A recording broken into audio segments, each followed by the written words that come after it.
안녕하세요. 저는 억울한 결혼 생활을 마치고 제 3의 인생을 계획 중인 40대 이혼녀입니다. 제 3의 인생이라니 조금 의아한 분들도 계시겠지요. 말 그대로 처녀의 삶을 거쳐 한 남자의 아내의 삶을 지나 풋풋한 새 만남을 이어가고 있다고 설명해 드리고 싶네요. 결혼을 하는 건 더 행복하기 위해서 그간의 삶을 청산하고 새의 삶을 꾸미는 일이지 않습니까? 그런데 제 삶의 삶이 왔다는 건 당연히 제 2의 인생을 못 살았기 때문에 그 다음의 미래를 계획했다고 볼 수 있겠죠. 맞습니다. 저는 결혼을 해서 실패했고 그 흔한 이혼 가정 이야기를 들려드리고 싶어 사연을 찾게 되었습니다. 그런데요, 제가 이혼을 하게 된 이유마저 과연 흔한 일이었는지 한번 들어봐 주시겠어요? 저는 제가 생각해도 정말 말도 안 되고 바보 같은 일로 이혼을 하게 되었는데요. 남편과 대학 때 실수로 혼전 임신하여 이른 나이에 결혼을 할 수밖에 없었고, 그때는 아이를 낳는 것보다 그 반대를 선택하는 게 더 무서웠던지라 남편과 영원의 약속을 해버린 겁니다. 저희 부부는 시댁과 친정에게 나란히 버림받았어요. 억지로 만들어진 상견례 자리에 경찰까지 출동할 정도로 대판 싸움이 일어나기도 했어요. 이런 사고는 누가 봐도 남자 쪽 과실이 아닌가요? 대체 이 어린애를 무슨 말로 꼬드겼으면 이런 사고를 친단 말이에요. 우리 딸은 착하게만 자라서 이런 실수 같은 거 할 엄두도 못 내는 애란 말입니다. 여자애가 피임을 제대로 했으면 이 사단이 나지 않았을 거 아닌가요? 착실하게 잘 살고 있는 내 아들 발목 잡은 게 누군데 그쪽이 큰 소리세요? 제 아들 앞길은 어떡할 거예요? 앞으로 장차 크게 될 아이를 그쪽 딸 때문에 망치게 된 거잖아요. 말씀 웃기게 하시네요. 누가 누구 발목을 잡아요? 내 딸내미 발목 잡은 게 그댁 아들인데 출산하면 여자 쪽이 손해가 훨씬 큰데 무슨 말씀이세요? 댁 아들은 싸지르고 떠나면 그만이지만 제 딸은 이미 몸 한 번 망가뜨린 채로 평생을 살아야 되는 거라고요. 이보세요. 말 조심하세요. 어쩜 그리 말씀을 교양없게 하세요? 아, 이제 보니까 딱 알겠네요. 이런 집안에서 자랐으니 댁 딸이 발랑 까진 거지요. 상견례 자리에서 서로에 대한 예의는 눈꼽만큼도 없었습니다. 결국 몸싸움까지 나고 남의 장사 시끄럽게 만든 죄로 경찰이 출동했던 거죠. 심지어 저희는 그 자리를 끝까지 지키지 못했어요. 이대로 저희를 떼어놓으려고 선언하는 양가 부모님한테서 도망치고 말았습니다. 그 뒤로 저와 남편은 절대 양가 어른들을 찾지 않았어요. 그렇다고 양가 부모님이 또 저희를 아쉬워한 건 아니었습니다. 저희들에게 이혼할 거 아니면 얼굴 비출 생각하지 말라고 단단히 으름장을 놓는 거 있죠. 어른들은 정말 너무하다 싶을 정도로 저희 둘을 모른 채 했고 죽었는지 살았는지 내다보지도 않을 만큼 내버려 두었어요. 시댁도 친정도 저희의 미래를 반기지 않는지라 결혼식은 당연히 하지 못했습니다. 혼인신고만 하고 살았죠. 또 어른들에게 도움받는 것이 일절 없었기 때문에 신혼집도 어렵게 시작을 할 수밖에 없었어요. 대학가 주변에 원룸을 구해서 결혼 같지도 않은 살림을 하며 지내게 되었답니다. 그럼에도 저희 부부는 굴하지 않고 서로만을 위하며 살았어요. 사랑하는 마음이 서로에게 큰 힘을 줄 수 있다는 걸 느꼈고 그 힘은 어려운 처지에 굴하지 않도록 위대한 에너지를 주었죠. 남편은 아이를 위해서 졸업하자마자 전공 분야를 포기하고 노동일을 선택했습니다. 제가 임산부의 몸으로 뭘 할 수가 없어서 남편 혼자 일하는데 내조조차 제대로 해주지 못했어요. 그래도 남편은 1년 내내 우리 아기가 태어날 때까지 굳은 일 마다하며 열심히 살림 미천을 모았습니다.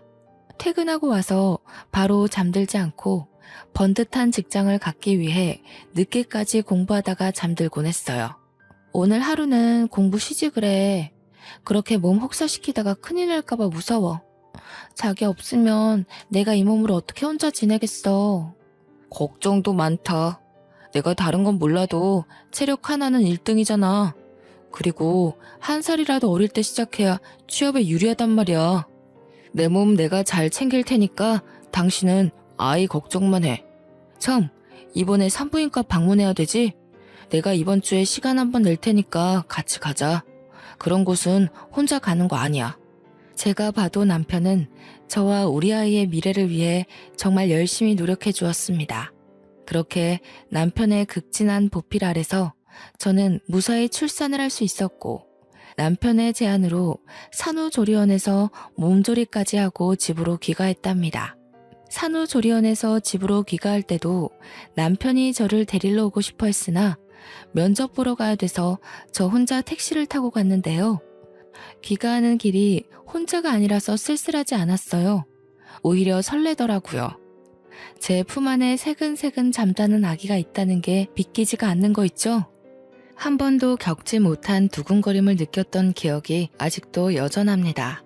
집에 돌아가서도 얼른 아이를 남편 품에 안겨주기 위해서 들뜬 마음으로 남편을 기다렸어요. 남편이 퇴근하고서 집에 헐레벌떡 뛰어들어왔는데요. 그러면서 하는 말이 저희 부부를 2배로 기쁘게 만들었습니다. 저기요, 나 합격했어. 신입 중에선 내가 제일 나이가 많아서 당연히 떨어질 거라고 생각했거든. 근데 나 그 자리에서 바로 합격고지 받았어. 나더러 다음 주부터 바로 출근해달래. 우리 이제 먹고 살 걱정은 끝났어. 이대로 승진만 하면 가난 벗어나는 건 한순간이야. 그렇게 노력하더니 남편이 원하는 회사에 덜컥 합격을 해버렸다고 하는 거 있죠. 아이와 함께 집에 돌아온 것도 기쁜데 남편까지 취업 성공이라니. 경사가 더해져서 저와 남편 그리고 아기까지 다 함께 방 한가운데서 부둥켜 안고 방방 뛰었습니다. 그러다 남편이 저보고 아기 조심하라고 시겁하는 바람에 엄청 까르르 웃어댔죠. 비록 양가 부모님께 매정한 대우를 받으며 버려졌지만 저희는 나름대로 순탄한 살림을 꾸려가고 있었습니다. 아이는 하루하루 나날이 자랐는데요. 어쩜 그렇게 쑥쑥 커가는지 생명이라는 게 참 신기하더라고요. 남편도 그런 아이를 보면서 더 힘내서 회사를 다녔습니다. 그런데 어느 순간부터 남편 표정이 어두워지더라고요. 어깨는 갈수록 축 늘어져 갔고 집에 오면 대화하는 시간도 없이 바로 침대에 쓰러졌어요. 노동과 공부를 병행할 때만 해도 이 정도로 힘들어하진 않았는데 역시 직장 일이 많이 힘들구나 싶어 걱정되더군요. 그래서 저는 최선을 다해 제가 할 수 있는 내조를 하고자 노력했습니다. 자기야, 양말은 벗고 자야지. 안 씻을 거야? 피곤하면 발만이라도 씻고 자. 애 있는데 밖에 나갔다 온 사람이 안 씻으면 어떡해. 최대한 신경 거슬리지 않게 물었으나 남편은 벌써 잠들었는지 대답이 없었어요. 고름거리는 숨소리가 난 후에야 남편이 깊은 잠에 들었다는 걸 눈치챘죠. 결국 저는 남편 옷을 편하게 벗겨주고 양말도 벗긴 뒤 물수건을 만들어와 남편 발을 닦아주었습니다. 저도 아이만 조금 더 컸다면 같이 일을 해서 살림의 보탬이 될 수 있을 텐데 아이가 남달리 쑥쑥 크고 있다지만 아직까지는 너무 어리기 때문에 어쩔 수 없이 남편만 고생해야 되는 게 늘 미안했어요. 저렇게 힘들어하는데 지금 하는 일을 길게 이어할 수 있으려나. 중간에 그만두고 이직하겠다고 하면 어쩌지? 염려되기도 했는데요. 아이까지 있는 마당에 이직은 조심하는 게 좋잖아요. 그래서 제가 할 수 있었던 건 더더욱 남편 심기 건드리지 않고 조용히 사는 거였어요. 그런데 말입니다. 아니나 다를까 남편이 한날 집에 와서 하는 말에 정말 기절초풍할 뻔했습니다.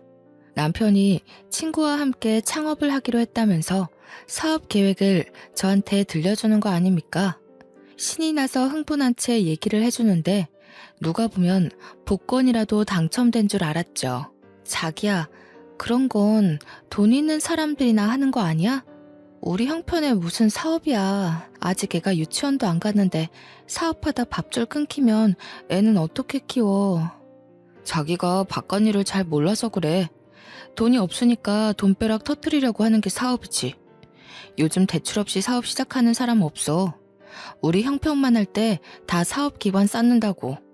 당시 제가 사업이란 걸 잘 몰랐던 거 맞아요. 제 주변에 친구들도 월급쟁이만 있었지 사업하는 사람은 없었으니까요. 뭘 잘 모르니까 대꾸를 못하고 있었는데 남편이 연이어 하는 말에 이건 좀 아니지 않나 싶었어요.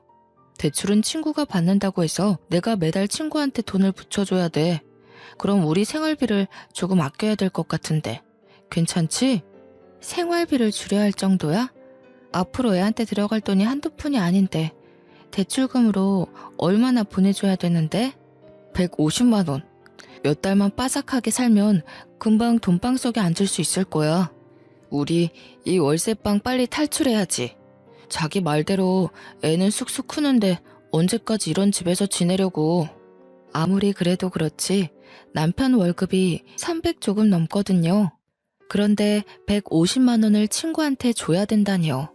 그럼 150만 원으로 저희 세 식구가 생활해야 되는 거나 마찬가지인데 우리 집 생활비랑 관리비 월세까지 빼면 남는 돈이 거의 없는 실정이었습니다. 걱정 마. 안 망해. 친구도 사업하는 형님 조언 얻고 시작하는 거라서 이 계통에서 실패하기 쉽지 않다더라고. 나 믿지? 나 정말 자기랑 우리 아이 잘 키우고 싶어.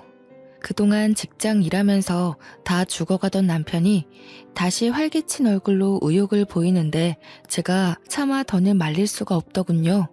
게다가 남편은 그동안 저를 거의 없는 사람 취급할 정도로 집에 오면 기절하기 바빴거든요. 아침에도 일어나면 대충 제가 차려주는 밥만 먹고 정신없이 출근 나가기만 했고요. 그런데 친구랑 사업한다고 밝히고 나서부터는 저와 아이한테도 다시 예전만큼의 관심을 보여주는 겁니다.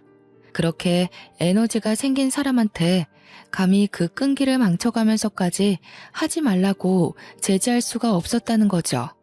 결국 남편은 며칠 후 하던 일을 그만뒀다면서 친구와 사업체를 차렸고 그 사업을 이유로 술자리도 많아져 야근도 많아져 심지어 외박을 하는 경우까지 생겼습니다. 집에 들어올 때 한 번은 일이 그렇게 바쁘냐고 물어본 적이 있었는데요. 남편 말로는 시작 단계라서 눈코 뜰 새 없이 바쁘다고 하네요. 다시 바빠지니 남편은 또 아이를 안 들여다보는 겁니다. 아이가 유치원 들어가기 전까지 내내 관심이 없었어요. 제가 아이한테 들어가는 돈 때문에 언급을 하면 그때서야 아이가 그만큼 컸다는 걸 알 정도였습니다. 남편이 사업을 시작한다고 한 때가 아이가 기어다닐 때였는데 그런 아이가 유치원 입학을 앞둘 때까지도 남편은 사업에 성공하지 못했고 저희 식구는 계속 150만 원의 돈으로 생계를 꾸렸어요. 그렇다 보니 남편은 여전히 바빴고요. 안 들어오는 날만 갈수록 많아졌죠. 한 번은 남편이 야근으로 늦는다는 말을 했을 때 아이가 경기를 일으켜서 급히 병원을 찾았는데요. 아이가 잘못될까봐 너무 무서워서 떨리는 마음으로 남편한테 전화를 했는데 몇 번을 해도 안 받는 겁니다. 결국 그 무서운 순간을 저 혼자 다 해결하고 나서야 남편한테 전화가 오더라고요. 저는 너무 놀라고 겁났던 순간을 회상하면서 남편한테 원망 섞인 화를 표출했어요. 도대체 왜 이렇게 전화를 안 받아? 내가 얼마나 무서웠는지 알아? 지금 지웅이 병원에 있다고.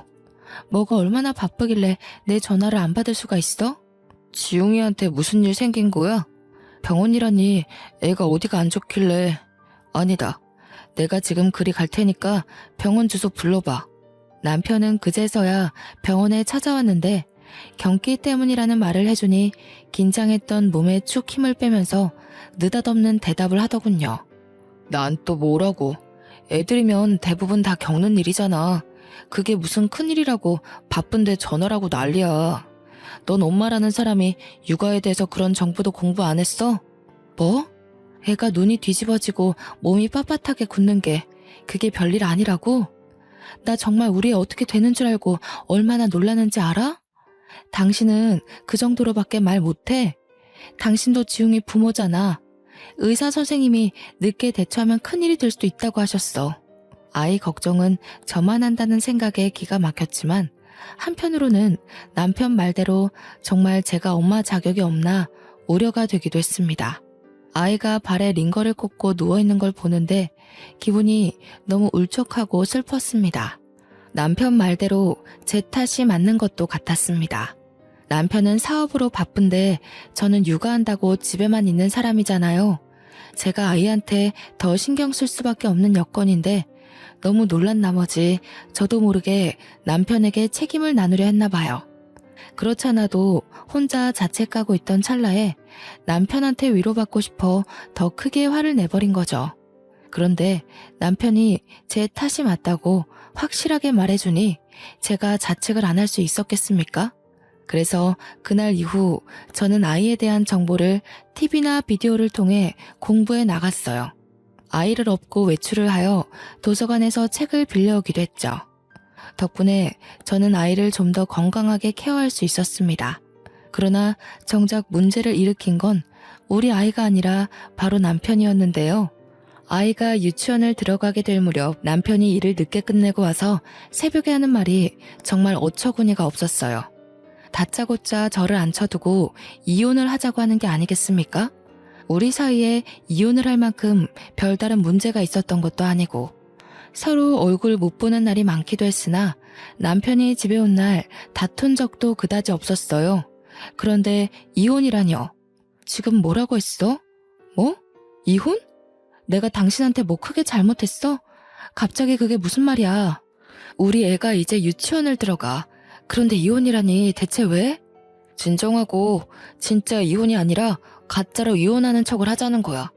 사업하는 유부남들이 종종 이렇게 해. 하는 사업이 좀 힘들어지면 쓰는 방법이거든. 도대체 얼마나 큰일이길래 아무리 일이 안 돌아간다고 하더라도 이혼을 하는 법이 어딨어. 정말 사업이 그런 거야? 나는 도무지 이해가 안 돼. 내가 하는 일이 좀 안 풀리고 있어서 그래. 아무래도 정책인 것 같아. 지금 집에서 나가는 세금이라도 줄여야 할 판이라서 급해. 사업 해결되면 다시 재결합하면 되니까 당분간만 이혼하자. 가짜 이혼이라니. 도무지 제 상식선에서는 그런 걸 할 수 있다는 게 이해가 안 되더라고요. 말도 안 되는 제안을 하길래 순간 남편이 의심스럽게까지 하는 겁니다. 밖에서 무슨 딴짓하냐고 물어봤는데 남편이 버럭 화를 내며 안 그래도 사업 때문에 스트레스인데 저까지 피곤하게 하지 말라네요. 그러면서 하는 말이 친구 집이랑 저희 집이 나란히 경매로 넘어갈 수도 있는 사정이라고 애타게 말하더라고요. 저는 그제서야 놀라서 어쩔 수 없이 남편의 말만 믿고 이혼 도장을 찍었습니다. 정말 별일 없는 거지? 이 집에서 나가면 우리 어디 집 구할 데도 없어. 근데 진짜 위장 이혼이라는 게 있는 거야? 우리 식구한테 문제되는 일은 없는 거 맞지? 당연하지. 오로지 돈 때문에 할 수 없이 하는 선택이야. 내가 말했잖아. 당신이랑 우리 지웅이는 내가 죽을 때까지 책임질 거라고. 근데 이거 들키면 우리 법적으로 문제될 수 있으니까 당분간 별거해야 될 것 같아. 별거? 나더러 지웅이랑 둘만 이 집에 있으라고? 그건 좀 무서운데. 들켜서 안 되는 거면 그냥 몰래 조심히 다니면 되지 않을까? 생활비 붙여줄 테니까 몇 달만 견뎌줘. 이왕 일 저지른 거 철저히 해야지. 허술하면 나중에 어디 하나 빈틈이 생겨버린다고. 당신이랑 지훈이한테 경제적인 피해는 없을 거야. 걱정 마. 남편의 설명이 정말 청산유수라서 저는 더 이상 별 말을 덧붙일 수 없었습니다. 그렇게 저는 남편과 말도 안 되는 위장 이혼을 하게 된 겁니다. 별거도 같이 말이죠. 얼떨결에 혼자가 된 저는 남편 없는 빈집에서 두려움을 안고 살게 되었습니다. 남편이 보내주는 돈은 생활비는 100만 원이 다였는데요. 월세를 따로 주지를 않아서 전화를 했더니 전혀 받지를 않더라고요. 할 수 없이 월세 50을 생활비에서 빼고 아이 유치원비도 따로 빼서 생활비는 거의 없이 지냈습니다. 몇 달을 그렇게 지내다 보니 이렇게 살다가는 아이에게 영양적으로 문제가 생길 것 같았어요. 너무 제 생각만 하면서 그저 돈이 아끼고 아끼는 방법만 강구했던 거지요. 때문에 작은 일이라도 해서 돈을 보태기 위해 부업을 알아봤고 대학 때 동아리에서 배운 캐리커처를 연습해 개인 SNS에서 파는 일을 해보았습니다. 당연히 100만 원까지는 벌지 못했으나 40에서 50만 원 정도는 벌었는데 그게 큰 보탬이 되더라고요. 그 정도로만 아이의 옷을 사입히고 먹이는데 양질이 달라지는 거 아니겠습니까? 참 다행이었어요. 저는 나름대로 남편의 부재로 인한 두려움을 차차 극복해 나갔습니다. 다만 남편과 연락만 잘 되어도 더할 나위 없이 마음을 놓을 텐데 연락이 너무 안 되는 게 유일한 문제였습니다. 저희가 별거를 하더라도 남편이 2주에 한 번씩은 몰래 와서 얼굴을 보여줬거든요. 그런데 이번 달은 달월이 지나도록 안 오더라고요. 심지어 생활비도 안 붙여줬어요. 그나마 아끼면서 모아놓은 돈이 있어서 다행인 형편이었습니다. 블로그에 팔고 있는 작품을 어느새 100만 원 언저리 정도로 벌고 있을 때였거든요. 대체 남편 일이 어떻게 되어가고 있는지 알고 싶었지만 연락이 안 되고 남편 동업자라는 사람도 제가 몰라서 어찌 알아볼 수 있는 방도가 전혀 없었어요. 그래서 마냥 이렇게 기다리는 수밖에 없는 실정이었죠. 그렇게 별다른 수를 못 쓰고 막연히 남편만 기다리며 지내고 있을 때에 제게 전화 한 통이 걸려왔는데요. 다름 아닌 남편이 함께 동업을 한다던 동네 형님이었습니다. 제가 더 이상 입 다물고 있으면 재수 씨한테 죄지는 기분이 들어서요. 사실은 저랑 태수 사업한 적 없다는 거 알려드리려고 연락했습니다. 제가 태수 있는 주소를 드릴 테니 한번 찾아가 보세요. 제가 이날 들은 소식이 얼마나 엄청난 일이었는지 한참을 실감하지 못했습니다. 어안이 벙벙했죠. 아니, 이게 무슨 말일까요? 사업을 한 적이 없다뇨. 제 남편은 사업한다고 직장 일을 그만둔 지가 오래지 않습니까? 동업자인 줄로만 알았던 남편의 아는 형님은 끝까지 송구스런 말투로 사과만 하다가 전화를 끊었습니다. 그러고 바로 문자 하나가 도착하더군요. 제가 전혀 모르는 주소지였습니다. 이분 말이 다 사실이라면 남편이 여태 저한테 거짓말을 했다는 것밖에 안 되는데 왜일까요?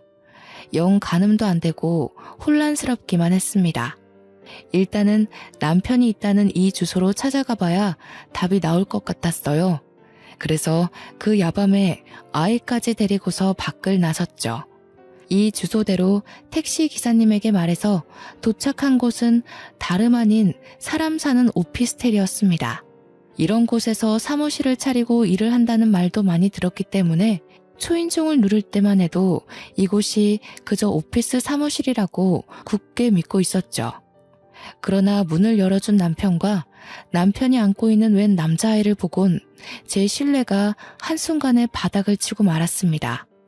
저는 너무 놀라서 아무 말도 못하고 멍청하게 남편과 그 아이를 번갈아 보기만 했어요. 남편도 저를 보고 상당히 깜짝 놀라더라고요. 당신이 여길 어떻게... 누가 알려줬어? 이 먼 길을 지웅이까지 데리고 온 거야?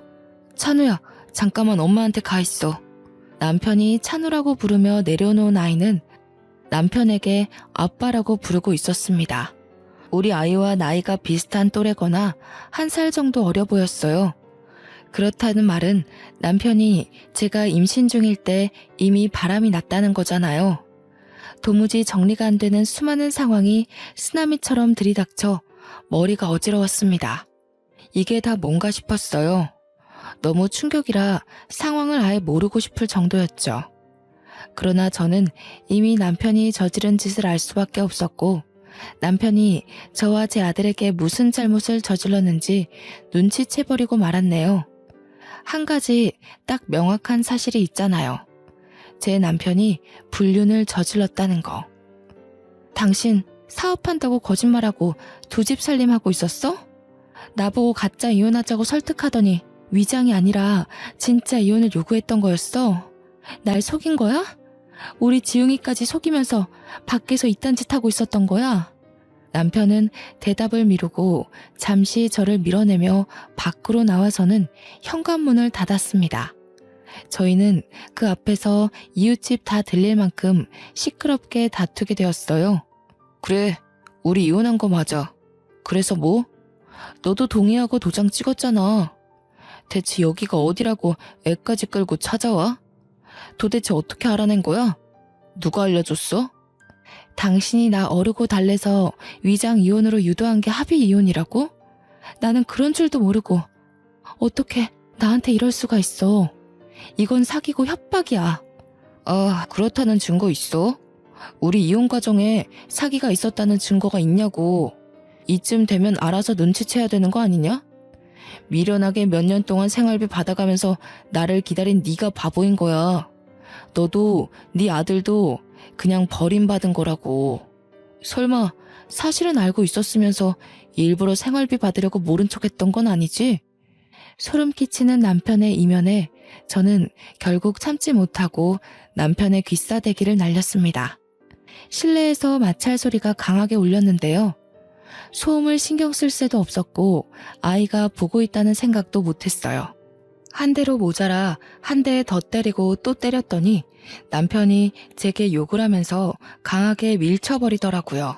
건장한 남자가 미는 힘에 사정없이 바닥으로 벌러덩 넘어진 저를 제 아들이 다가와 안기면서 울기 시작했습니다. 이혼인 줄 알았으면 다시는 찾아오지 마. 나 이제 구질구질하게 살고 싶지 않아. 네가 시댁에서 왜 버림받았는 줄 알아? 없는 집 자식이라 그런 거야. 지금 내 와이프는 나랑 같은 회사의 팀장이거든. 우리 엄마 아빠가 아주 오화동동 하더라고. 너와는 차원이 다른 여자야. 들어보니 남편은 일을 그만둔 것도 아니었어요. 다 상간녀의 입김이었죠. 제게 들어가는 생활비가 아까워서 그마저도 끊게 만든 거더군요. 상간녀는 이미 제 남편에게 아내와 자식이 있는 걸 알면서도 이 같은 짓에 동참을 했다는 거예요. 배신감에 또 배신감이 차올랐지만 당장 제가 남편에게 손찌검하는 것 말고는 할 수 있는 게 없었습니다. 망연자실한 마음으로 저는 아들을 안고서 그 자리에서 한참을 울었어요. 남편은 매정하게 집으로 들어가서는 다신 나오지 않았고요. 남편이 안으로 들어가 버리니까 제 울음소리를 듣고 주변의 마음 좋은 이웃분들이 슬쩍 나와 보시더라고요. 제가 아이를 부둥켜 안고 있으니 걱정해주면서 경찰을 불러줄까 하고 물어보기도 하셨어요. 그 고마운 손길들을 사양하고 저는 마음을 추슬러 아이와 함께 집으로 돌아왔죠. 앞으로 어떻게 해야 할지 멍하기만 하더군요. 그때 처음으로 세상이 무너진다는 게 어떤 기분일지 조금은 공감이 되었습니다. 막막했어요. 당연히 남편과 함께하는 미래만 그려왔고 제 인생 계획에서 남편이 없었던 적은 없었으니까요. 이 큰일을 어떻게 해결해야 할까? 해결은 될까? 나 혼자서 할 수 있을까? 한참 생각으로 멍해 있던 차에 제 기운을 차리게 해준 건 다름 아닌 제 아들이었습니다. 지웅이가 엄마 하면서 품에 잡고 파고들어 나름 정신을 차린 거였죠. 제 삶은 대부분 지웅이를 위한 삶이었는데 비록 남편이 없다지만 지웅이를 생각해서라도 마냥 슬퍼하고만 있을 순 없겠더라고요. 저 혼자였다면 아마 이렇게 금방 마음을 다잡을 수는 없었을 겁니다. 일이 이렇게 돼버린 거, 남편이 다시 돌아오지 않는다는 걸 빨리 받아들이고 나니 저는 어떻게든 남편의 불륜 가정을 뒤집어버리고 싶은 도끼가 생기더군요. 우선은 남편과의 지난 날을 자꾸만 상기시켜주는 이 집에 있는 게 싫었습니다. 짐을 챙기고 집을 나오면서 많은 생각을 했어요. 아무래도 아들이 입는 입장이라 여자인 제가 혼자서 어줍잖은 복수를 하는 건 저한테 불리하기만 할 것 같았는데요. 그러다 보니 문득 떠오른 사실이 하나 있더군요. 친정 쪽에 외삼촌 딸이 어린 나이에 사법고시 패스한 법조인이라는 것 말이죠. 제가 결혼하기 전에 집안에서 한바탕 축제를 한 적이 있었어요. 제가 남편과 결혼하고 살면서 친정의 버림을 받았었기 때문에 연락 한 통 해본 적 없었거든요. 오로지 아들 하나만 위하고자 생각하며 이번 일로 욕먹을 각오를 하고 전화를 걸었습니다. 고 잘 됐다. 그렇지 않아도 그놈 어떻게 떼어내야 되나 내내 그 생각만 하면서 살았는데 너는 보는 눈이 없어도 너무 없었어. 그놈 딱 봐도 관상이 바람필 상이더라. 그 벌레 같은 놈 잘 떼었다. 아이고 속 시원해라. 바로 고소해버리면 돼 딸. 다른 건 걱정하지 마. 엄마 미안해. 이렇게 사는 꼴 보여주려고 그동안 연락 안 했던 건 아니었는데 내가 잘못 판단했어. 엄마 아빠 말이 맞았어. 그리고 나한테 5살 아들이 하나 있거든. 아들은 아직 아빠한테 무슨 일이 일어났는지 몰라. 다 내 탓이지 뭐. 네가 미안할 게 뭐가 있어? 다 그 막대 먹은 집안의 아들놈 때문이지.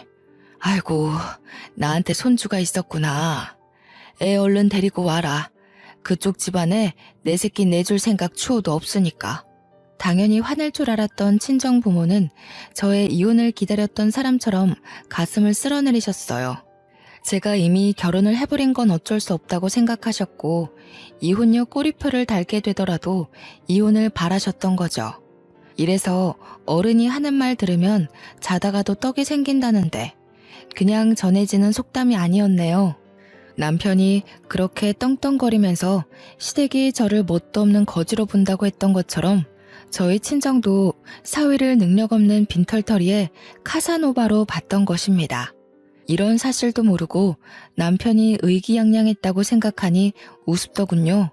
보나마나 남편과 상간녀 또한 제 꼴이 날 거라고 확신합니다. 한 번 바람핀 놈은 2번, 3번 같은 일로 같은 결과를 낳을 테니까요. 친정 부모님의 부름에 저는 마음 놓고 아들과 함께 친정에 찾아갔습니다. 친정 부모님은 그날 제 아들을 처음 만났는데요. 엄마랑 아빠가 손주를 이렇게 좋아하는지 몰랐어요. 지용이를 얼마나 예뻐하던지 남편은 하나도 안 닮고 저를 쏙 빼닮았다며 더 좋아했죠.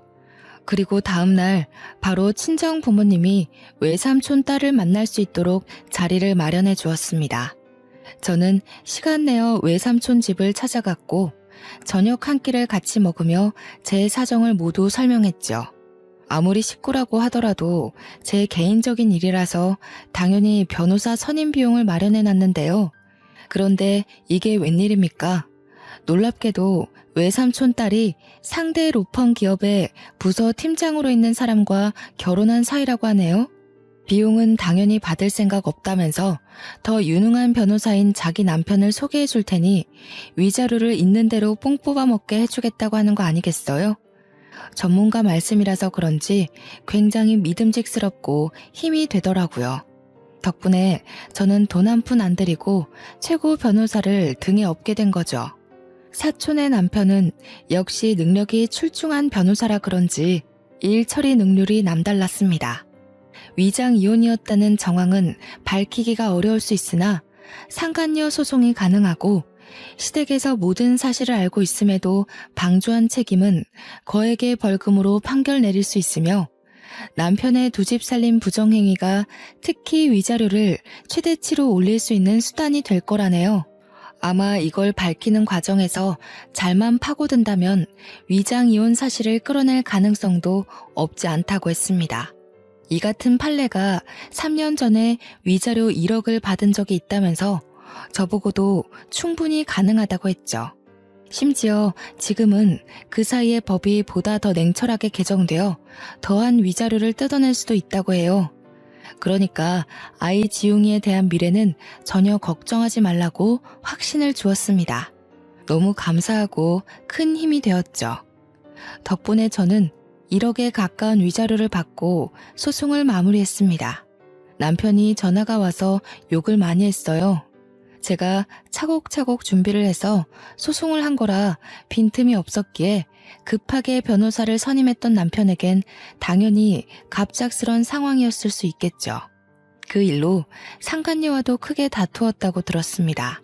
남편과 통화를 하던 도중 옆에 상간녀가 함께 있었는지 저를 내버려 두고 둘이서 다투는 소리를 들은 적이 있는데요.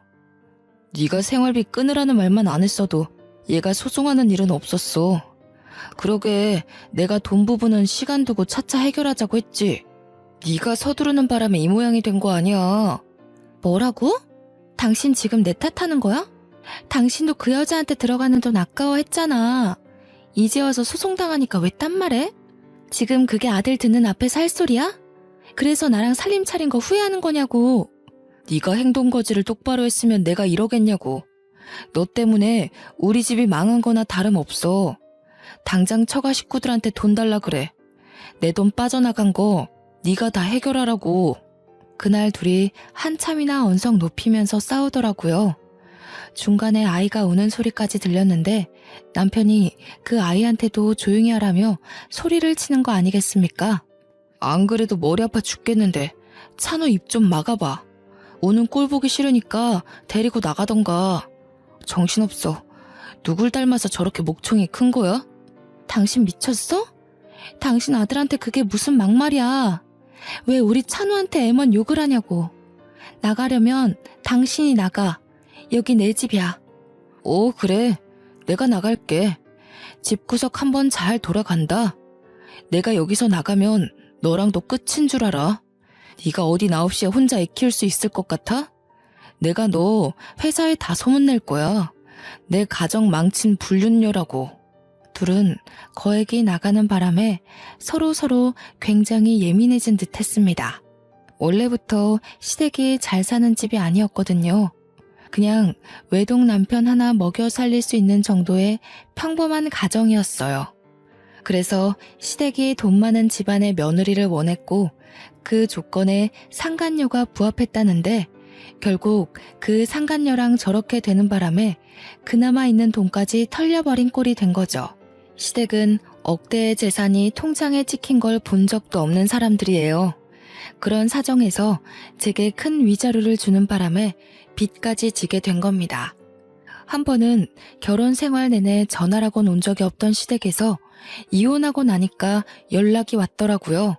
안 받으려다가 너무 끈질기게 연락이 와서 한 번 받았더니 아쉬운 소리를 하대요. 지웅애미야, 우리가 결혼 반대했을 때 상처 많이 받았지? 이 늙은 사람들이 뭘 알고 그랬겠니? 지난 날은 용서해주면 안 될까? 내가 보니까 너만한 며느리가 없더라고. 재원이가 어디서 이상한 여자를 데려와서는 집안을 빈털터리로 만들어버렸다. 그만 돌아와주면 안 되겠니? 죄송한데요. 이미 저랑 재원씨 관계는 종결났어요. 그리고 아쉬운 마음에 이제야 용서 얘기를 하시는 것 같은데요. 여자도 여자지만 재원씨가 그 집을 빈털터리로 만든 거예요.